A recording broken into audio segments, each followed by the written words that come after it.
What's happening? That's the question that many are asking, and I will try to find an answer for this in this video.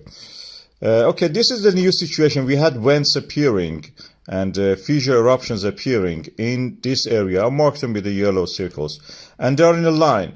My theory is that these are fault lines, and what we call as VIP hill is actually the other side of the faulted block that is visible. I try to show them on the diagram.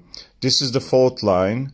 These are the bedrock practically, and you can see the fault line here, and the older lava on top of it and the new lava in the red is erupting. And this is the situation that I think is happening there. And these are blocks of the rocks, massive, huge. VIP hill is just the tip of that rock. That's the top of that area, visible out of the ground. Now it is covered partly around it. It's like an island. That is very common actually. We see it in everywhere that we have the Rift Valley. These things are common, or even the landslip. Here we have that example in the Rift Valley.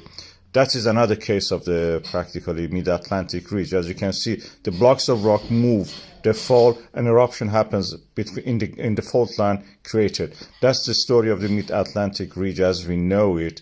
And in the surface, what we see is these fissure eruptions, new lava forming and creating a pool of lava. This pool of lava will eventually create new volcanoes in this area, new cones, new craters. The whole area is gradually moving toward the east. These are east-facing faults.